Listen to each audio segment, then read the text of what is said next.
Somos a força do coletivo. Somos a vontade de juntos fazermos mais. Somos a mão que incentiva. O primeiro passo de um salto. Somos a alegria do encontro. O espaço que se compartilha. O tempo que se doa. O futuro que se constrói. Somos histórias e transformação. Somos muitos. Somos o Instituto Unimed BH. Como é bom quando a gente constrói uma relação de confiança. Há 80 anos, a cultura inglesa vem junto com os mineiros, formando cidadãos bilíngues para o mundo. Acreditamos que a educação faz parte do crescimento de uma sociedade. Por isso, no nosso aniversário, o presente é para os belo-horizontinos. Venha fazer parte da família Cultura Inglesa e ganhe 50% de desconto nos cursos ao vivo pela internet. Cultura Inglesa, 80 anos de história e amor por BH. A Melita tem sempre um café fresquinho para você sentir mais a vida.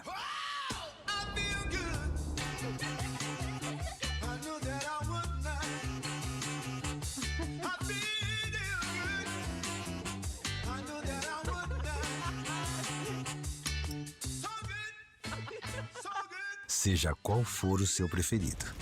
Melita, café fresquinho para sentir mais a vida.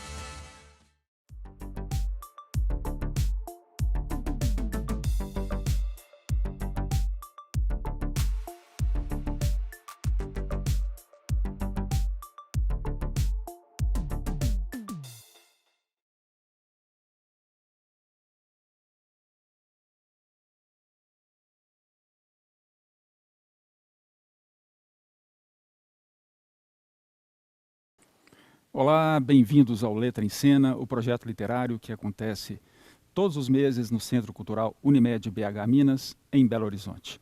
Aqui nós revisitamos clássicos da literatura em língua portuguesa, sempre com um convidado especial.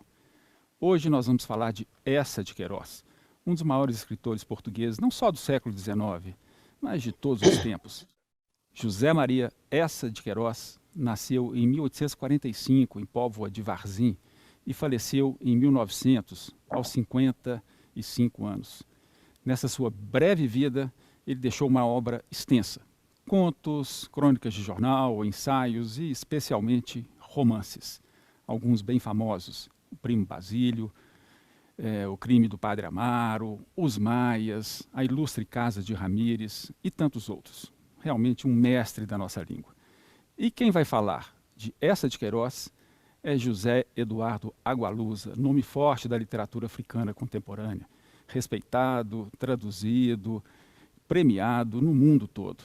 Autor de muitos livros, como O Vendedor de Passados, O Milagrário Pessoal, Rainha Ginga, Teoria Geral do Esquecimento. Bom, é uma série de livros.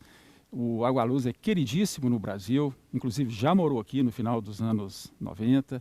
Atualmente ele é cronista do jornal o Globo, todos os sábados publica a sua crônica no segundo caderno do jornal. Bom, Agualusa é um nome que eu tenho o maior prazer em receber, de conversar. Ele mora entre Luanda, Lisboa e a ilha de Moçambique, onde ele está. Eu sou José Eduardo Gonçalves, curador deste projeto, e converso agora com o meu xará, José Eduardo Agualusa. Agualusa, querido, tudo bem? Tudo bem, Zé Eduardo? Puxa vida, hein? Quanto tempo? É verdade, quanto tempo. A gente sempre se vai encontrando. A gente costumava encontrar nos festivais literários, né? Mas eles estão raros nos últimos tempos, né? Então a gente tem encontrado pouco. Mas como é que você está? Você está bem? Como é que você tem passado esse período? Sim, estou bem, com muito trabalho, na verdade. Então isso é bom, porque o problema agora é que muita gente não tem trabalho, né?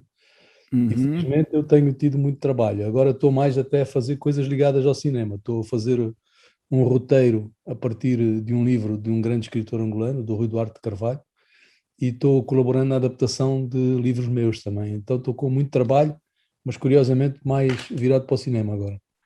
Mas isso é uma novidade na sua trajetória? Mais ou menos, eu já tinha feito roteiros antes, já fiz roteiros antes. Já. Há bastante tempo que faço. Esporadicamente, uma coisa, mas esporadicamente sim. Agualusa, engraçado, eu estava esse livro seu, o novo, o mais recente, vamos dizer assim, lançado em 2020 pela Tusquet, Os Vivos e os Outros, não sei nem se ele está aparecendo na câmera, vou mostrar aqui, depois se for o caso eu mostro a capa dele, capa linda. Capa muito linda. Engraçado que ele já fala de confinamento, né? Mas ele é anterior. Pois é, e fala de confinamento e desta coisa ainda mais estranha, que é deste tempo sem tempo, não é? No qual nós estamos presos há tanto tempo, não é? No livro, eu acho que talvez a coincidência que a mim mais assombrosa, para além desta, enfim, o livro trata de um fim do mundo, não é? Desse fim do mundo, é este aprisionamento dos personagens numa espécie de limbo do qual não conseguem escapar, não é? E olha só, eu estou aqui, eu vou confessar que eu estou no 5º dia, hein? Estou terminando o livro, não terminei. Eu recebi o livro nesse final de semana. Mas logo no começo, tem uma frase ali que me evoca um encontro, acho que foi o nosso primeiro encontro aqui no Brasil. O seu personagem fala assim, ó, falas como os escritores portugueses, troça Daniel. Os portugueses é que escrevem porque sofrem e sofrem enquanto escrevem. É uma espécie de ciclo doloroso.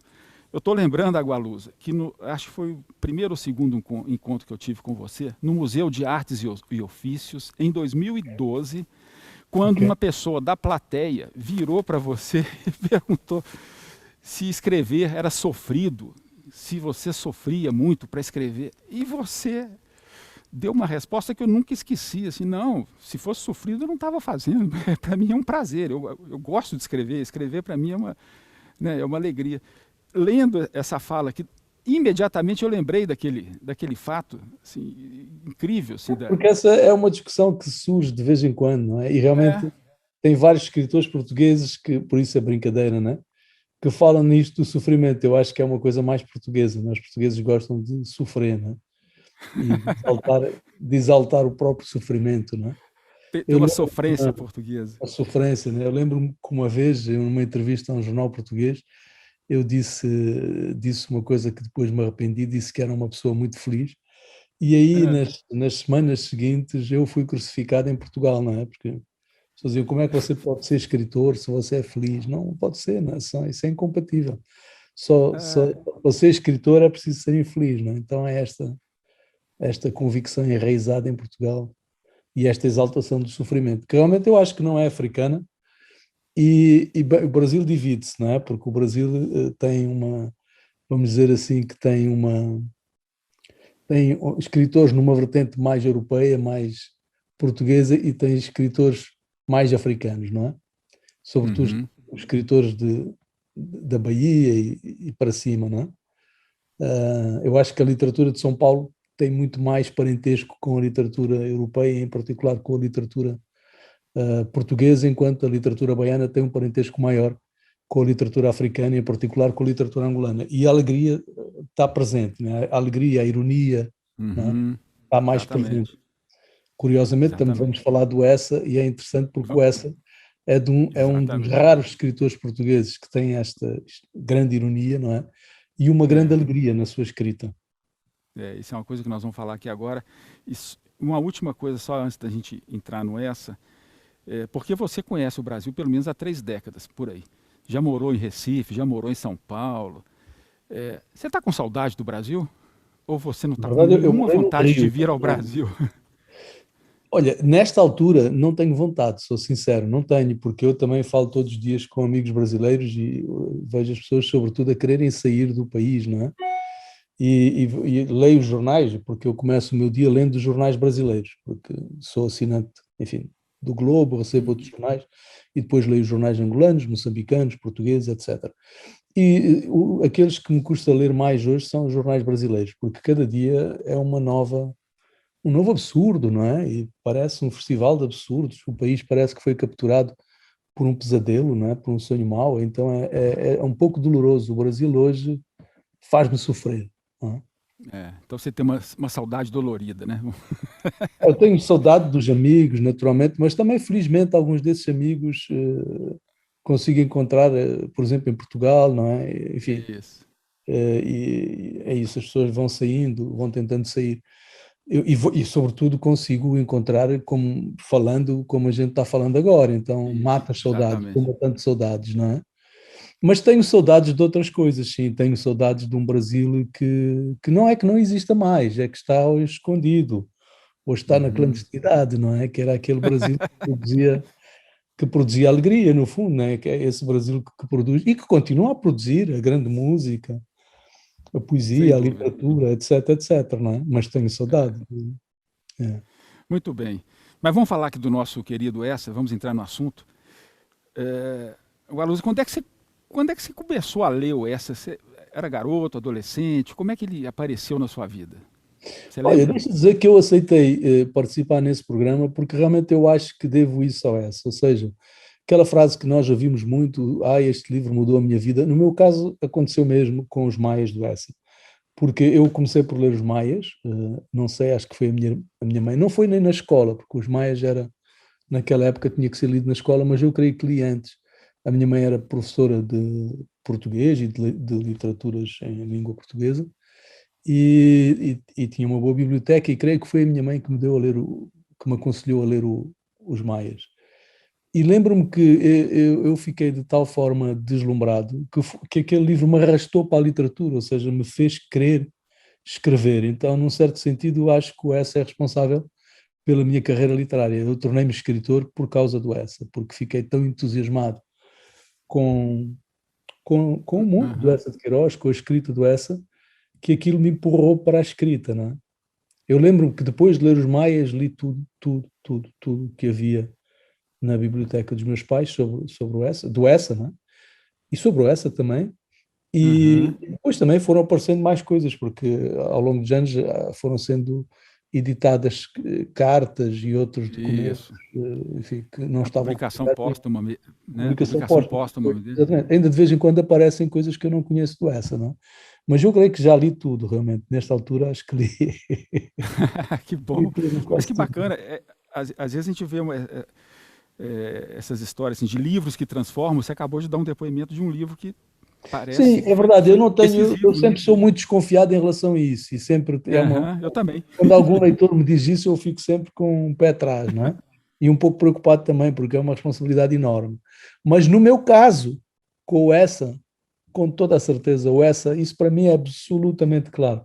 Foi o Essa que me empurrou para querer ser escritor, para querer escrever, para começar a escrever. Eu comecei a escrever porque queria sentir percebi aquela emoção ao ler o Essa e queria ver se era capaz de fazer alguma coisa assim, não é? E, portanto, eu sou um filho do Essa de Queiroz, com certeza. Que bacana. Gualuzzi, dizem os estudiosos, assim, costumam dividir o conjunto da obra dele em 2 ciclos, assim, um mais aqueles romances iniciais, né, o Primo Basílio, o Crime do Padre Amaro, a Relíquia, até os Maias, talvez, onde a crítica social era muito contundente, né? Assim, era um livro de denúncia quase. Numa segunda fase, parece que não que ele tenha perdido a ironia, né? Mas ele assume um outro tom, vamos dizer. Os textos são mais ambíguos, não tem aquele caráter tão denuncista dos primeiros. Mais ou menos, porque os Maias é de uma fase já mais tardia, não é? Por exemplo, e os Maias é um romance... Isso é muito questionável, não é? Essa coisa de dividir, assim... É sempre questionável. Eu entendo o que querem dizer, não é? Sobretudo aquela fase, a vida dos santos, não sei o quê. Mas mesmo se nós formos ver A Cidade e as Serras, não é? Que eu creio que é um livro que é publicado até já em 1900, já pouco depois do morte, não é? A Cidade e as Serras, que eu acho um dos livros mais atuais, mais contemporâneos, não é? Quer dizer, é um livro com uma atualidade extraordinária para ser lido hoje, no nosso tempo, não é? Mas A Cidade e as Serras também tem isso, talvez de uma forma mais soft, não é? Mais leve, mas tem isso tudo, porque é uma crítica, no fundo é uma crítica ao mundo, vamos dizer, à civilização urbana, não é assim? E é por isso que é tão atual, não é? Porque aquilo é um romance ecologista. Hoje fala-se muito em ecoficção. Eu li que a própria Filipe vai ser dedicada à próxima edição à ecoficção, não é? ao romance ecológico ou ecologista, e este há de ser um dos primeiros romances de apelo ecológico, muito claro, porque é um elogio da vida rural. Não é? Este livro do Essa, A Cidade e as Serras, é um grande elogio da vida rural. E faz essa denúncia de uma forma muito irónica, como essa não é? Mas faz essa denúncia da crença do homem nas máquinas, etc., que estavam então a começar, não é? E está tudo neste livro, está tudo. Agora, quando ele começou, ele claramente ele estava com aquela turma lá da geração de 70, quer dizer, o pessoal que queria realmente renovar a cultura portuguesa, não é? Assim, existia um propósito muito grande, né, de colocar a literatura dentro desse caminho. Eu sempre fico muito pé atrás quando tem assim, uma literatura atrelada a um projeto político, mas me parece que o Essa ele colocava realmente a arte dele como, vamos dizer, uma plataforma de mudança, né? Assim, você conhece as conferências que ele fez a respeito do realismo? Mas repara, mais uma vez, tem sempre os dois lados, porque o Essa, sim, tinha-se e estava ligado a um grupo que queria realmente transformar e mudar a literatura, que era muito, enfim, Antero de Quental, né? Aquele povo todo, né? Exatamente, o Antero, que era um cara de esquerda, não é? Super, não é? E, portanto, vamos dizer que, se a gente puder dividir entre esquerda e direita, enfim, nos conceitos atuais, mas que não são exatamente assim, mas enfim, vamos dizer que sim, que o Essa estaria ligado a esse grupo, mas eles próprios se classificavam, não é, como os vencidos da vida, não é? Então era um pouco como se ele não acreditasse, e toda a literatura dele tem esse lado, não é? De um certo ceticismo, ao mesmo tempo que ele critica, enfim, os vícios do seu tempo, etc., mas ele é sempre muito cético, não é?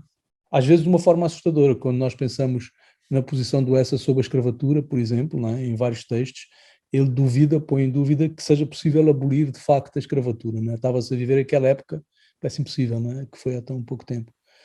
E o Essa não acreditava muito, não acreditava, ele dizia, não, isso existe desde o princípio dos tempos, não é agora que vai acabar. Portanto, ele não acreditava que fosse realmente possível abolir a escravatura, ou seja, que fosse legalmente possível, que deixasse de ser legalmente possível escravizar pessoas, não é? José, eu não sei onde que eu li isso, mas uma das pessoas que eu li aqui para preparar essa nossa conversa disse o seguinte, que naquela época, naqueles idos lá, enquanto o Antero de Quental e a turma deles estava lendo Marx, o Essa estava lendo Flaubert. Ou seja, a literatura... Sendo muito amigo do Antero, etc., ele chamava o Antero do Santo Antero, exatamente por causa do idealismo do Antero, não é? Porque o Antero era uma personalidade muito idealista e acabou suicidando-se, não é? Acabou cometendo suicídio, não é? Acho que até isso depois provavelmente reforçou esse ceticismo do Essa. Portanto, o Essa tem esse lado, tem um lado realmente idealista também, não é? E daí o convívio dele com toda essa... E as crónicas dele são crónicas muito progressistas, vamos dizer assim, não é? Mas, por exemplo, mesmo outra coisa muito atual, no Brasil em particular, é a posição do Essa relativamente à Igreja e àquilo que a gente pode chamar de fascismo cristão, não é? Não é? Fundamentalismo cristão, que é uma questão muitíssimo urgente no Brasil dos nossos dias. E o Essa já tinha naquela época posições muitíssimo progressistas, não é? Mas ao mesmo tempo que tinha essas posições muitíssimo progressistas, não é? E tinha esse idealismo, e eu acho que nunca deixou de ter, nunca perdeu, mas tinha ao mesmo tempo muito ceticismo, e portanto temperava esse idealismo com uma ironia muito grande. Eu acho que a graça do Essa é exatamente ter feito isso, ter sabido fazer isso, não é? Ele tem um lado, sim, idealista, mas ao mesmo tempo tem um certo ceticismo e uma certa ironia que tempera isso. José, ele foi rapidamente muito aclamado, né, aqui no Brasil. Eu não sei em Portugal, em África, como é que foi a receptividade dele inicial. Mas você sabe, e essa história é sabida de todo mundo, né, que ele, os primeiros 2 livros dele, O Crime do Padre Amaro e o Primo Basílio, sofreram críticas ferozes de ninguém menos do que Machado de Assis, né? Sim, eu sei. Machado criticou, assim, Machado dizia que tudo bem, vamos olhar para a realidade, mas nada desse, ele não admitia assim um movimento, o realismo, né? E ele criticou muito o desenho da personagem Luísa. Sim, mesmo em Portugal, atenção, essa também sofreu muitas críticas em Portugal, não foi um caminho pacífico, nem não foi tão fácil assim, não é? Além disso, os livros escandalizavam a moral da época, não é? Portanto, tem esse lado. De um lado eram livros considerados escandalosos, não é? Por um lado, pelo ataque dele à moral burguesa, não é? Pelo ataque dele à Igreja Católica, portanto, pelas posições progressistas dele, e do outro porque realmente eles se insurgiram também contra uma literatura que se praticava na época, não é? Que era esta literatura mais romântica, etc, etc, ultra-romântica, etc. Enfim, pode dizer que não foi só o Machado de Assis, não. O Essa teve detratores muito grandes também em Portugal, não é? O próprio Fernando Pessoa, né? O Fernando Pessoa o Fernando Pessoa tem algum texto contra o Essa? O Fernando Pessoa tem, inclusive, nós vamos ouvir agora o depoimento de uma professora especialista em Essa de Queiroz, que é a Lélia Parreira Duarte, professora titular aqui da Universidade Federal de Minas Gerais, e foi diretora do Centro de Estudos Portugueses, da FALE, o FMG, lecionou também na pós-graduação de Letras da PUC, especializada em literatura portuguesa e especialmente em ironia. Ela tem um livro que chama Ironia e Humor na Literatura. Eu pedi a Lélia, e ela gentilmente fez para a gente um depoimento onde ela fala desse aspecto da ironia, né, que você já mencionou, e ela cita, inclusive, essa restrição do Machado e do Fernando Pessoa. Vamos ouvi-la? Vamos. Boa noite. Agradeço ao José Eduardo Gonçalves, este nosso grande dinamizador cultural, o convite que muito me honra participar desta sessão em que o escritor Agualusa fala sobre Essa de Queiroz.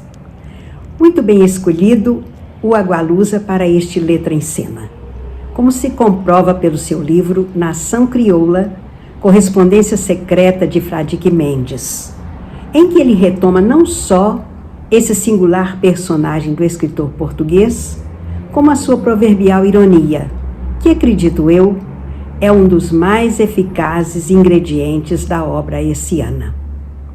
Por falar em ironia, eu gostaria de lembrar as críticas de Machado de Assis e Fernando Pessoa ao criador de O Primo Basílio. Ambos consideraram não haver na produção de Essa de Queiroz o objetivo primeiro da arte, que seria, segundo Hegel, educar o leitor e moralizar os costumes. Sabe-se que Machado de Assis criticou severamente os 2 primeiros romances de Essa. Seriam obras construídas com um realismo sem estofo, sem verdade moral. Sabe-se também que Fernando Pessoa foi impiedoso em sua crítica ao que chamou de provincianismo de Essa, que teria sido incapaz de desenvolver a largueza de consciência própria da ironia. Seria oportuno lembrar, entretanto, que além da ironia retórica, aquela que diz o contrário para afirmar verdades, existe a que Jankelevich chama de ironia imoresque, e que para Roland Barthes seria o texto de gozo, expressão de uma inteligência criadora e refinada, cuja enunciação manipula significantes, valorizando a percepção do leitor. Creio que esta seria a perspectiva da ironia de Essa de Queiroz, a de um Essa contemporâneo dos impressionistas, que buscavam diálogo com seu receptor. O primeiro quadro de Monet, Impressão, Nascer do Sol, é de 1872, mesma época em que Essa de Queiroz escrevia os seus romances. Por isso, concluo, Tanto essa quanto Monet apresentariam uma ironia mais aberta que a ironia retórica. Numa arte que, preocupada em testemunhar criticamente o seu tempo, exibe os artifícios de sua construção em busca de diálogo com seu leitor-receptor. Muito obrigada. José, ela citou um livro seu aí que eu não conheço. Você não conhece A Nação Crioula? Porque a Nação Crioula é um romance de homenagem explícita ao Eça de Queiroz, não é? Porque na Nação Crioula eu realmente recupero a figura do Fradique Mendes. E, portanto, Fradique Mendes. É uma homenagem explícita ao Eça. Eu queria fazer essa homenagem ao Eça. E eu lembro-me que na altura eu queria contar uma história de uma mulher que eu tinha lido, uma referência num livro muito pouco conhecido de um viajante inglês que esteve em Angola e que conta que em Angola, em Luanda, num grande baile dado pelo governador, portanto no palácio do governo, ele conheceu uma senhora negra muito rica que terá chegado a Luanda como escrava e depois casou com um rico escravocrata de origem corsa, porque havia vários oficiais do Napoleão Bonaparte foram exilados para Angola e casaram com senhoras da aristocracia mestiça angolana e deram origem a famílias brasileiras que existem, famílias angolanas que existem até hoje. E esta senhora, a dona Ana Bertali, terá casado com um destes homens e era uma pessoa muito rica na época em Luanda. E a mim sempre me inquietou esta figura, não é? Como é que uma pessoa que chegou a Luanda como escrava e depois se transforma numa riquíssima escravocrata. E eu queria contar um pouquinho a história da Ana Bertali, enfim, de alguém baseado na história da Ana Bertali, e precisava de um olhar de um aventureiro, enfim, e aí ocorreu-me o Fradique Mendes. E, portanto, era ao mesmo tempo, claro, eu queria fazer essa homenagem. Ao Eça, por tudo que eu disse até agora, porque o Eça foi muito importante para mim. Portanto, Nação Crioula é isso, é, em primeiro lugar, uma homenagem ao Eça de Queiroz. E devo dizer que me diverti imenso a reinventar o Fradique Mendes. Muito.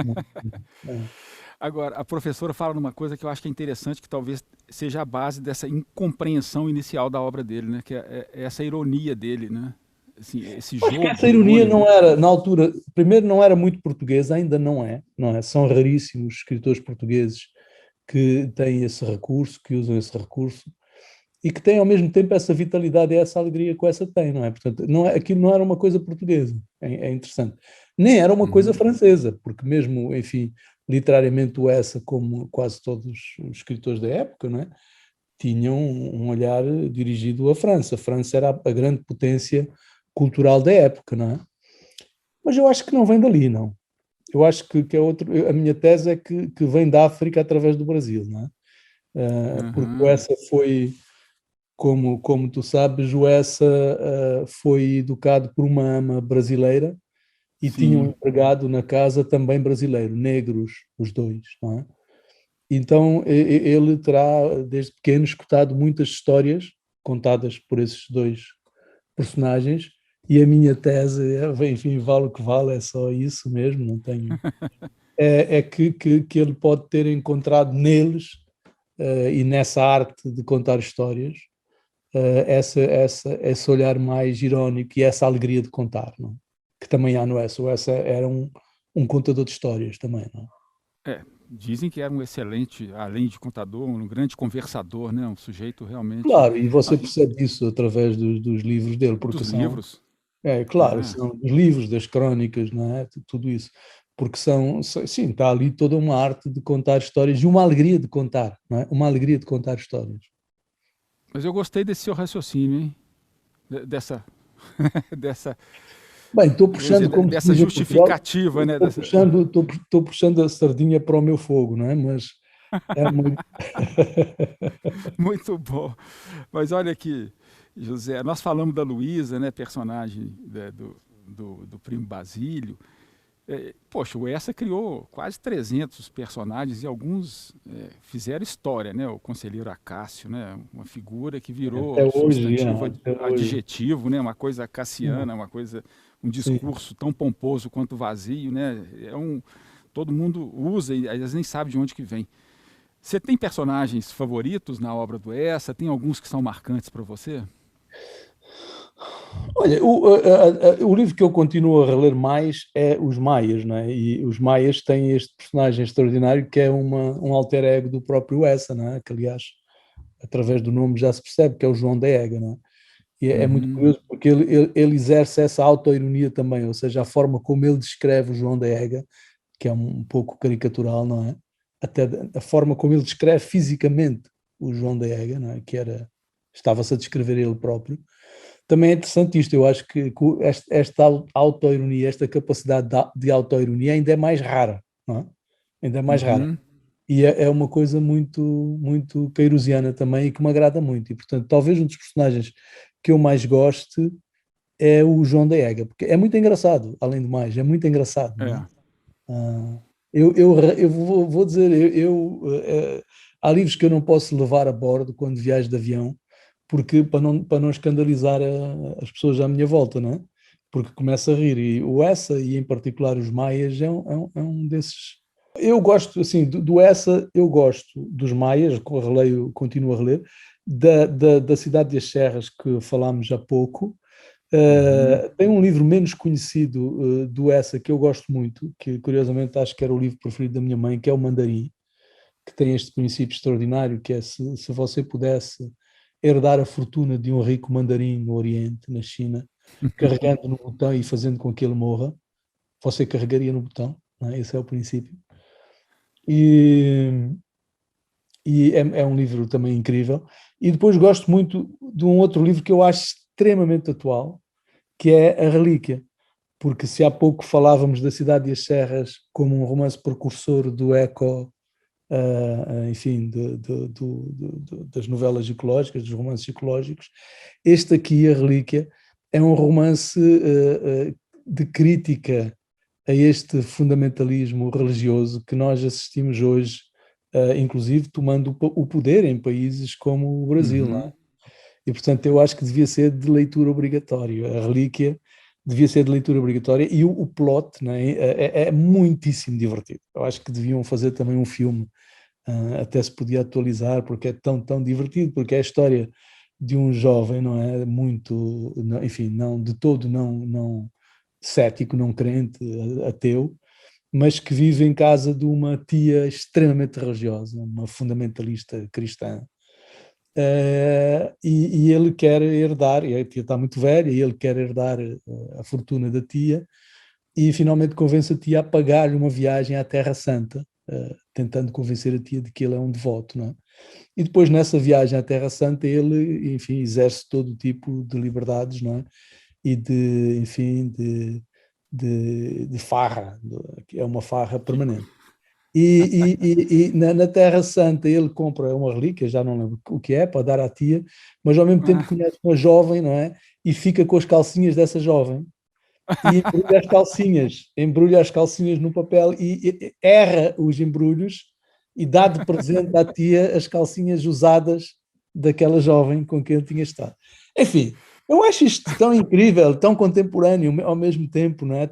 E tão irónico. É sensacional. É sensacional, quer dizer... Escrevi na segunda metade do 19. Quando você diz já o Essa não interessa às novas gerações, eu conto sempre esta intriga, não é? Como não interessa? Você conta esta história a qualquer jovem e esse jovem, tenho a certeza, fica com vontade de ler o livro.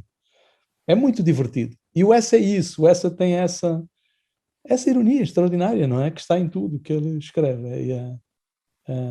Então este livro, A Relíquia, é um dos meus livros preferidos também do Essa, embora não seja tão conhecido.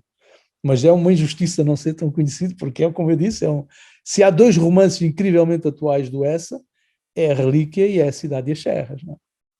Pois é, A Cidade das Serras eu já li, mas depois dessa sua fala tão entusiasmada, eu vai certamente ler A Relíquia. Agora você vai ler A Relíquia, exatamente. Imagina hoje você faz um filme com esse tema e é proibido pelo Bolsonaro. não é? Que é um atestado de qualidade logo, não é? Eu estou Mas olha dizendo isso só, e amanhã vão começar a recolher e a queimar a relíquia do Eça de Queiroz no Brasil. mas olha, você está falando de uma faceta do Essa também, que eu acho que é uma coisa que o difere bastante né, do nosso, Até do Machado de Assis. do próprio Machado, né? Ah. Sim, é incrível. E, o Silviano Santiago, né, que é um crítico muito respeitado e tal, ele fala que a literatura a escrita do Essa, ele fala isso no pós-fácio do livro na edição da Penguin, do Primo Basílio, que a escrita do Essa ela é necessária obrigatoriamente da inconveniência.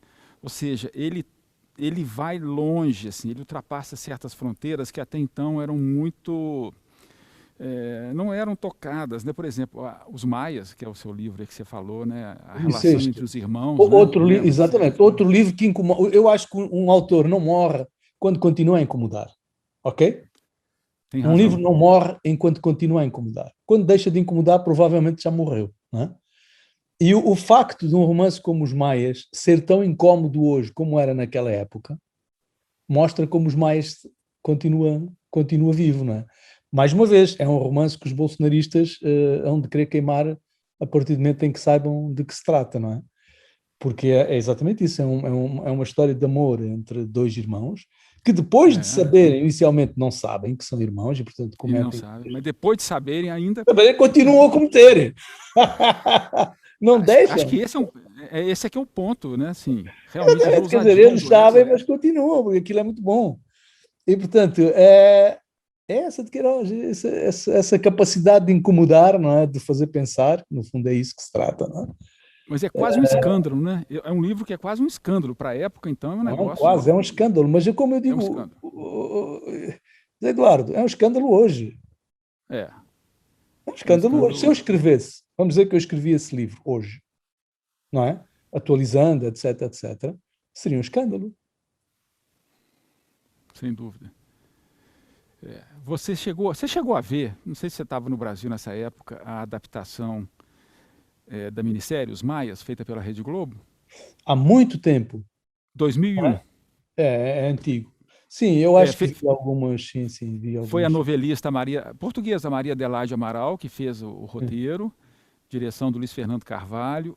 É uma minissérie muito bonita. Eu estava revendo agora, tem 20 anos isso, e a história continua forte. Mal me quer. Muito. Pouco. Nada. Por que precisas perguntar às flores? Porque ainda não me disseste claramente. Absolutamente como quero que digas.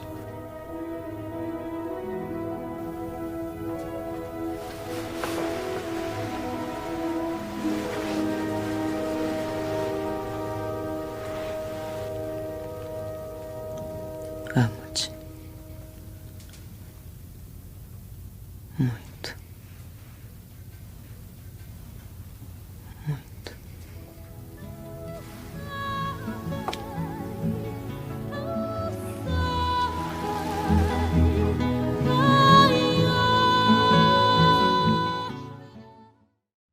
Não tinha lembrado. Aqui há uns anos, não sei, talvez já foi há algum tempo, 6, 7, 8 anos, um jornal português, um grande jornal, o Expresso, convidou vários escritores para continuarem os Maias, para inventarem uma continuação dos Maias, ok? Eu não me recordo muito bem os outros, mas eu tenho a ideia daquilo que fiz ainda hoje, e eu inventei uma continuação em que eles prosseguem o seu amor e a sua relação, ou seja, eles vão continuar a sua relação em Angola, em Benguela, na altura em que está em construção uma obra épica, que é o Caminho de Ferro de Benguela, e, portanto, o meu livro prossegue com o amor feliz dos dois em Benguela. Olha, então você continuou a ousadia, né? Muito Eu bom, acho muito incrível, muito bonito. E depois, não tenho certeza, mas é isso, eles têm uma filha, e, enfim, não vou contar aqui, até porque já não me lembro direito. Mas, Até porque quem não leu, obrigatoriamente tem que ler Os Maias, que realmente eu também acho um dos grandes livros da minha vida também. É um belíssimo livro. sim. Belíssimo livro. E nós vamos ver agora uma leitura, né, que o ator Glicério do Rosário faz, Ok. das páginas finais do livro Os Maias, né, que é um momento em que ele, né, o Carlos volta ao Ramalhete, ao casarão, junto com João Ega e aquelas memórias todas afloram, e é um trecho lindo, e nós vamos ver agora a leitura desse trecho. Ainda falavam de Portugal e dos seus males quando a tipóia parou. Com que comoção Carlos avistou a fachada severa do ramalhete, as janelinhas abrigadas à beira do telhado, grande ramo de girassóis fazendo painel no lugar do escudo de armas. Ao ruído da carruagem, Vilaça apareceu à porta calçando luvas amarelas. Estava mais gordo Vilaça. Vossa Excelência agora precisa de mim? Não, obrigado, Vilaça. Vamos dar um passeio pelas salas. Vá jantar conosco às 6, mas às 6 em ponto, que há petiscos especiais. E os dois amigos atravessaram o peristilo. Lá ainda se conservavam os bancos feudais de carvalho lavrado, solenes como couro de catedral. Em cima, porém, a antecâmara entristecia, toda despida, sem um móvel, sem um estofo, mostrando a cal lascada dos muros, tapeçarias orientais que pendiam como numa tenda, pratos mouriscos de reflexos de cobre, e a estátua da friorenta, rindo e arrepiando-se na sua nudez de mármore ao meter o pezinho na água. Tudo ornava agora os aposentos de Carlos em Paris. Outros caixões apinhavam-se a um canto, prontos a embarcar, levando as melhores faianças da toca. Depois, no amplo corredor sem tapete, seus passos soaram como num claustro abandonado. Nos quadros devotos, de um tom mais negro, destacava aqui e ali, sob a luz escassa, um ombro descarnado de eremita, a mancha lívida de uma caveira. Uma friagem regelava. Ega levantara a gola do paletó. Vamos embora? Exclamou Ega. Isto está lúgubre. Entraram no quarto. Carlos pôs o chapéu e a bengala em cima da antiga mesa de trabalho, depois, como dando um resumo. E aqui tens tua vida, meu Ega. Neste quarto, durante noites, sofri a certeza de que tudo no mundo acabara para mim. Pensei em me matar, pensei em ir para a trapa, e tudo isto friamente, como uma conclusão lógica. Por fim, 10 anos passaram, e aqui estou outra vez.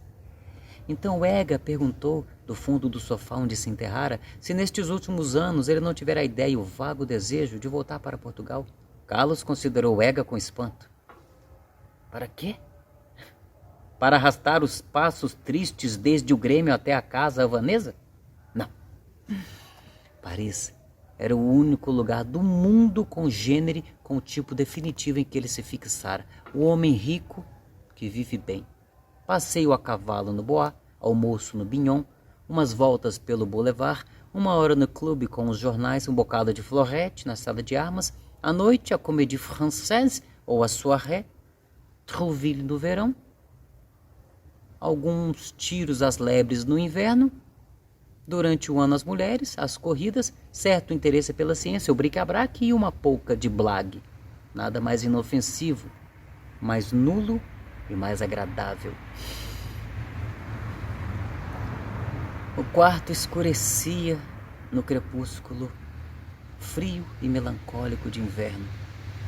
Carlos pôs também o chapéu e desceram as escadas. Na rua, Carlos parou, deu um longo olhar ao sombrio casarão, que naquela primeira penumbra tomava um aspecto mais carregado de residência eclesiástica. É curioso. Só vivi 2 anos nesta casa e é nela que me parece metida toda a minha vida. Ega não se admirava. Só ali no ramalhete ele vivera daquilo que realmente dá relevo e sabor à vida. A paixão. Muitas outras coisas dão valor à vida. Isso é uma velha ideia de romântico, Ega. E que somos nós? Que temos nós sido desde o colégio, desde o exame de latim? Românticos, isto é, indivíduos inferiores que se governam no mundo pelo sentimento e não pela razão. Mas Carlos queria realmente saber se no fundo eram mais felizes estes que se dirigiam pela razão, não se desviando nunca dela, atormentando-se para se manter na sua linha inflexível, secos, hirtos, retos, lógicos, sem emoção até o fim. Creio que não, disse o Edgar. Por fora, à vista, são desconsoladores, e por dentro, para eles mesmos, são talvez desconsolados, o que prova que neste lindo mundo ou se tem de ser insensato ou sem sabor. Riram ambos. Depois Carlos, outra vez sério, deu a sua teoria da vida. Era o fatalismo muçulmano. Nada a desejar e nada a recear. Não se abandonar a uma esperança nem a um desapontamento. Tudo a aceitar. O que vem e o que foge. Sobretudo, não ter apetites. E mais que tudo, não ter contrariedades. Edgar, em suma, concordava. Não valia a pena dar passo algum para alcançar nada neste mundo. Então ambos retardaram um passo, como se não devessem avançar jamais, senão com lentidão e desdém. Então Carlos, a um bico de gás, tirou o relógio. Eram 6:15. Diabo! E eu que disse ao Vilaça e aos rapazes para estarem no Bragança pontualmente às 6. Não aparecer por aí uma tipóia? Espera, disse Edgar. Lá vem um americano, ainda o apanhamos. Os dois lançaram passo largamente. Ao menos assentamos em definitivo a teoria da existência. Com efeito, não vale a pena fazer um esforço, correr com ânsia para coisa alguma. A lanterna vermelha do americano, ao longe no escuro, parara, e foi em Carlos e em João da Ega uma esperança. Outro esforço. Novamente a lanterna deslizou e fugiu. Então, os dois, para apanhar o americano, romperam a correr desesperadamente pela rampa de Santos e pelo aterro, sob a primeira claridade do luar que subia. José, trecho lindo, né? Acho que os maias têm isso tudo, né? Tem humor, tem ironia, tem uma crítica feroz àquela sociedade portuguesa da época, tem tudo. Acho que é um livro de mestre mesmo. Falando nessa coisa da maestria de escrever, não sei se você já teve oportunidade, assim, eu já vi algumas coisas assim, dos manuscritos do Essa, como ele revisava obsessivamente, escrevia nas margens, mudava. Ele era e sempre foi considerado um texto belíssimo, né? Tem isso, né? Assim, ele era um autor muito preocupado com aquilo que ele entregava para o leitor, não é assim? É uma obra muito refinada literariamente. Você concorda, Agualusa? Concordo. Eu acho que o Essa era um grande estilista e talvez nunca mais tenha havido ninguém assim, não é? Nenhum outro escritor assim, porque você tem escritores, enfim, grandes escritores portugueses mais para trás, como o Camilo. O Camilo era um homem que tinha um grande conhecimento da língua, não é? E que introduzia nos seus livros constantemente novas palavras e uma grande riqueza, enfim, linguística, etc. Mas não era um grande estilista, não como o Essa. E mesmo os escritores contemporâneos não são, tirando talvez o Lobo Antunes, que de facto é isso, é um grande estilista, mas são poucos os que têm essa capacidade do Essa, são raros. Porque realmente ele mexia e remexia muito nos textos, o que mostra mesmo esse refinamento. Agora, eu queria te perguntar uma coisa. Se é que a biografia, né, dos autores, dos escritores, ajuda a entender a obra deles, claro. O Essa era uma figura assim, era um dandy, né, assim, uma figura, um aristocrata, um sujeito da elite, um grande conversador, um sujeito que gostava das rodas sociais, ou seja, ele conhecia bem essa sociedade que ele retratou, não é? Mas até no modo, me parece assim que até no modo de vestir dele, aquela elegância toda, era como se ele estivesse dizendo, olha, esse Portugal modorrento e careta e bobo, isso aí não me interessa não, eu estou mais interessado em outra coisa. Você não acha que a personalidade também, ele era uma personalidade? um diplomata, né, viajante, um sujeito que conhecia, morou em Havana, Londres, Paris, quer dizer, um sujeito viajado, né? Sim, tem aspectos que me intrigam até hoje. Você falou da Havana. Como é que ele viveu ainda algum tempo substancial em Havana, e foi no início da carreira dele, e portanto, e num período extremamente agitado e interessante da história de Cuba, e ele não tem uma linha sobre Cuba. Eu acho isso, sempre achei isso muito estranho. Como acho estranho o Fernando Pessoa ter vivido os primeiros anos da vida dele na África do Sul e não ter uma linha sobre a sua vida na África do Sul, ou que tenha alguma coisa a ver com aquele tempo, não é? Sempre achei isso estranho. Nunca consegui compreender porque é que não há uma linha sobre Cuba, não é? Eu imagino que para ele Cuba era um posto muito era um fim do mundo, não é? E, portanto, não era um posto, vamos dizer assim, de que ele se pudesse orgulhar, não é? E também até fazendo parênteses, teve um período dele em Cuba que ele tirou uma licença e foi para Nova York, né? Ficou lá. E, obviamente, ele deveria odiar a Cuba e tudo aquilo que Cuba representava, não é? E é preciso ver que estamos naquela época que era o apogeu do darwinismo social, das ideologias mais racistas, não é? E Cuba representava tudo aquilo que pessoas como essa não gostavam, não só esse provincianismo, enfim, extremo, porque era o fim do mundo realmente, Cuba, não é? Mas também a mestiçagem, todas essas coisas, a presença da África, que o Essa deveria desdenhar muito, não, imagino. É porque por exemplo, ele fez viagens ao Egito, né, ao Oriente, Mas e o Egito, rendeu, sim, né? curiosamente rendeu muito bem. É verdade. Pois é, isso não contraria um bocado aquilo que eu disse, e ele tem um grande deleite a descrever o Cairo, por exemplo, e a descrição do Cairo, eu gosto imenso de ler essa viagem ao Egito, é um livro que eu também gosto imenso de ler. E a descrição do Cairo, da riqueza étnica, por exemplo, nas ruas do Cairo, que ele descreve com grande pormenor e com grande elegância, vamos dizer que desmonta um pouco aquilo que eu disse, ou seja, ele tem esse interesse no outro, ainda que o outro fosse isso, não é? Não correspondesse ao ideal de civilização da época, não é? Mas tem essa curiosidade, tem, é verdade que sim. Mas talvez o Egito permitisse isso, não? E a África Negra já não é? Porque também foi uma época de grande fascínio europeu pelo Egito, não é? Pelo exótico, né? Pelo exótico, mas era pela civilização egípcia, que tinha coisa das pirâmides, da antiga civilização egípcia, não sei o quê, que tinha na época, os europeus tinham uma enorme curiosidade em relação a isso e uma enorme admiração, inclusive. Aliás, como não é possível não ter, não é? E, portanto, talvez o Egito estivesse num patamar acima, não é? Pode ser. José,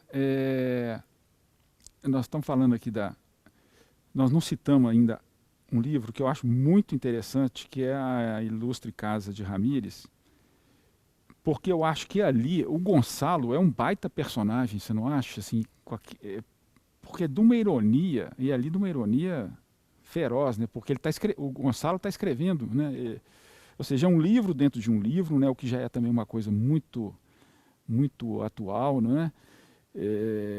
Você gosta do Gonçalo? Gosta desse livro? Médio, vamos dizer, não é dos romances do Essa que me atrai mais, não é, nunca foi. Mas tem humor ali, tem é irônico. Como tem todos eles, como tem essa crítica social, no caso é essa aristocracia falida portuguesa, e tudo isso, não é? E a própria história de Portugal, que é, enfim, toda ela é lida com um olhar muito crítico e muito irónico. Isso tem sempre, em todo Essa tem. Mas não foi dos livros, não, nem o Primo Basílio não me interessou tanto, não. E tem um livro dele que só foi publicado em 1980, mas que foi escrito bem no comecinho da carreira dele de romancista, que é A Tragédia da Rua das Flores, que o tema também é um tema do incesto, mas aí já é mãe, filha. Esse romance é daqueles que eu não estou a dizer que não deveria ser editado, mas vamos dizer, o Essa não o editou, por alguma razão não o publicou. É um livro ruim, né? Claro que é ruim, por isso ele não o publicou, não é? E, portanto, tem que ser lido sempre, devia ter na capa enfim, alguma coisa a dizer o Essa não autorizou, não teria publicado este livro, não é? Eu não estou a Não dizer exatamente. eu acho que é um livro Não, mais para estudiosos. Sabe o equívoco desse livro? É ser lido por um leitor, é um leitor desprevenido, começar a ler o Essa a partir desse livro, não é? E desmotivar. Então eu tenho alguma dúvida em relação a livros assim. Eu acho que esses livros devem ser editados, naturalmente, mas com indicação de que o autor não queria a publicação do livro. E o fato dele ter sido escrito num período bem Porque anterior, é uma ou seja, traição ao espírito do autor, não é? A publicação do livro é claramente uma traição ao espírito do autor. Então, eu não estou a dizer, repito, não estou a dizer que o livro não deve ser publicado. Deve ser publicado com um aviso.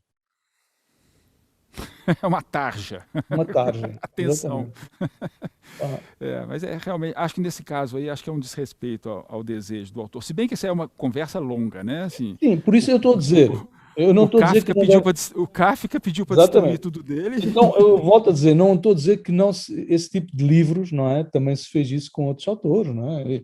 Não estou a dizer que não se publique, estou a dizer que devia haver uma indicação para o leitor não ser pego desprevenido, não é? Exatamente. E eu estou lembrando agora, assim, já que eu citei o Silviano outra hora, e você já citou a Cidade e a Serra, né, as Serras, né, que eu acho que é um livro que mostra muito assim eu estou tentando lembrar o ensaio do Silviano, onde ele fala que o Essa constrói o personagem com aquilo que ele tem e com aquilo que lhe falta. E aí ele faz referência ao livro, né, A Cidade e as Serras, que você elogiou, porque é como se o personagem, e ele evoca o Drummond aí, que na roça pensa no elevador pensa na roça. Mas não é assim, porque o livro é claramente uma defesa do mundo rural, não é? Completamente, não é? Quer dizer, ele só volta a sentir mas ele fica num dilema ali, mas até... Depois ele só volta a sentir o gosto da comida, não é? Da comida. Quando está devolvido ao mundo rural, não é? E toda a crítica ao funcionamento da civilização, não é? Das máquinas, etc. Tem uma cena divertidíssima que eles têm um elevador que traz a comida na casa. Não lembro agora o nome do personagem, esqueci-me do personagem principal, não me lembro, mas enfim, vou lembrar. Mas tem essa cena em que a comida vem para a sala num elevador, não é? E eles preparam, tem um peixe, um grande peixe preparado, etc. E o elevador fica encalhado e o peixe não chega. E eles têm que pescar o peixe dentro do elevador. É uma cena engraçadíssima. E, portanto, mas mesmo essa comida que ele tinha, que comia em Paris, extremamente sofisticada, não lhe sabia nada, não é? Ele perde o gosto pela vida. E retoma o gosto pela vida quando ele vai para o campo. O Jacinto é personagem de qual livro? O Jacinto, exatamente. É o Jacinto, não é isso? É, exatamente. É o Jacinto. É o Jacinto, é ele mesmo. E vai para Tormes, não é? O lugar chama-se Isso, vai para Tormes, exatamente. Em Tormes é que tem a fundação, essa de Queiroz, José? Boa a fundação pergunta. essa... Eu já lá estive, no norte de Portugal, não é? Eu já lá estive na casa. Não sei, mas eu já lá estive na fundação, onde tem a casa. Sim, é no norte de Portugal, sim. Eu acho que é lá. A gente, antes de começar a nossa conversa aqui, a gente estava, né, entre nós falando. Eu me pergunto sempre onde é que estão os leitores, se é que existem, onde é que estão os novos leitores do Essa, sabe? Eu liguei para alguns livreiros aqui em Belo Horizonte e perguntei. E a resposta é a seguinte: não tem uma nova geração procurando os livros do Essa. Eu não sei como é em Portugal e África, como é que é? Pois, eu também acho que não tem e é uma grande pena. Por isso eu insisti tanto nisso, que eu acho que o Essa é um autor atual e é um autor capaz de interessar a essa juventude. Eu acho que o Essa, em parte, foi vítima da sua própria popularidade institucional, ou seja, o facto de ser um autor institucional, um autor clássico, o desmoralizou perante a juventude, vamos dizer assim, não é? Seria bom realmente que o Bolsonaro mandasse queimar a Cidade e as Serras, a Relíquia, etc., porque isso iria atrair a atenção dessa juventude. Então espero que o livro venha a ser queimado em breve em praça pública. Porque o Essa merece isso, o Essa merece essa atenção da juventude. com certeza. É. Eu tenho a certeza absoluta que ele tem, as pessoas é que não o conhecem, essa juventude não conhece o Essa. Mas se tiver acesso ao Essa, não é? Eu tenho a certeza que se vai interessar. Isto é que o Essa realmente é um autor revolucionário, sob qualquer ponto de vista. Então, é injusto arrumar o Essa como um autor clássico institucional, ok? Não é. Até o Machado é bastante mais do que o Essa, atenção. O Essa não é. O Essa é um insurgente. Isso. A palavra é ótima. É insurgente. Insurgente. Insurgente. É uma personalidade completamente irreverente. E isso incomodava o Machado. Porque o Essa era até meio palhaço, não é? Nas suas atitudes, e gostava de fazer partidas e de brincar. Mesmo a criação do Frederico Mendes é uma partida, não é? Um grupo de amigos que se juntam e criam aquele personagem que é um poeta satânico, não é? Que publica versos satanistas em Paris, nos jornais da época. E não é, ele surge, as notícias que surgem nos jornais portugueses, referem-no como um personagem real, não é? Então aquilo é uma partida literária, é uma brincadeira literária, não é? E isso, quem faz uma coisa destas, quem se diverte a fazer uma coisa dessas, evidentemente tem que ser muito irreverente. E o Essa é isso, é uma personagem extremamente irreverente e capaz de chocar na época e capaz de chocar nos dias de hoje, se for devidamente lido. Aqui nós falamos na crítica do Machado e tudo, mas aqui eu vou só lembrar, poxa, Graciliano Ramos também, que é um estilista maravilhoso, né? Um escritor brasileiro dos grandes. Ele acolheu o Essa desde o início, falou que o Essa era grande em tudo. E uma das coisas que o Graciliano falou é que os personagens, né, do Essa não parecem só uma ficção, né? Eles parece gente de carne e osso. Assim, completamente. Alguma coisa assim. E olha que o Graciliano é conhecido pelo estilo enxuto, né? Assim, mas ele excedeu nos elogios ao Essa. E não foi só ele, não, né? Então, assim, o Brasil cultiva, assim, e cultivou, né, uma idolatria pelo Essa muito grande. O Monteiro Lobato chegou a cunhar um termo que era excite, que era uma forma que ele dizia que era como os brasileiros idolatravam, né? Alguns até gostariam de escrever como ele ou idolatravam o autor. Porque eu gostaria que esses leitores estivessem também nas novas gerações. O que a gente pode fazer, hein, Agabaluz? O que a gente pode fazer, né, além disso que a gente está fazendo aqui agora, dando visibilidade, conversando? Eu falei da minissérie, né? Tem 20 anos já, né? Talvez aquilo que eu já fiz, Eduardo, que é denunciar estes livros como contrários à moral instituída, não é? À moral cristã.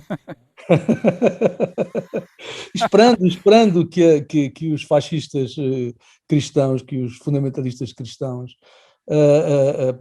ouçam a nossa conversa, vão ler esses livros e, na sua indignação, comecem a queimar os livros. Eu acho que seria ótimo para o Essa de Queiroz. E nós vamos até terminar o programa com isso, que o termo insurgente que você usou para designar o Essa de Queiroz é maravilhoso. É maravilhoso. Não é? E é disso que a gente precisa, é de insurgência literária. Porque a literatura boa, ela incomoda, né? Se não incomodar, não é boa. Né? De alguma forma, ela nos incomoda. Bom, ficou mais alguma coisa? Você gostaria de dar mais algum recado sobre esse grande autor português? Não, é isso. Eu acho que ele... às vezes você gosta muito de um autor, mas pensa que não gostaria de o convidar para jantar, não é? E o Essa, eu gostaria de poder jantar com o Essa, não é? Porque eu acho que ele, como pessoa, era também uma pessoa absolutamente encantadora, fascinante e divertida, não é? Ele tinha muitos amigos brasileiros. Ele tinha muitos amigos brasileiros. E o Olavo Bilac, poeta, falava que era adorável, que os encontros com Essa eram adoráveis, a forma como ele conversava sobre tudo. Então, assim, realmente devia ser uma companhia maravilhosa. E a gente poderia falar de muita coisa, né? Agabaluz, foi um prazer reencontrá-lo, viu? Você está com a cara muito boa. Muito obrigado. Você está muito bem, viu? Estou achando que a ilha de Moçambique está te fazendo muito bem. Mas faz mesmo, é verdade. É isso aí. Vamos ver se volta os festivais para você voltar ao Brasil. Vamos. E Gostaria quando vier aqui, ó, quando vier, autografar o meu livro, hein? Com certeza, com Meu livro certeza. está sem autógrafo, hein? Vamos combinar. Ó, muito obrigado, querido. Tudo de bom para você. Obrigado, ok. Até um próximo encontro. Muito bem, terminamos aqui mais uma edição do Letra em Cena, hoje falando de Eça de Queiroz. Continue atento à nossa programação. Mês que vem tem mais. Foi um prazer estar aqui na companhia de vocês. Um grande abraço.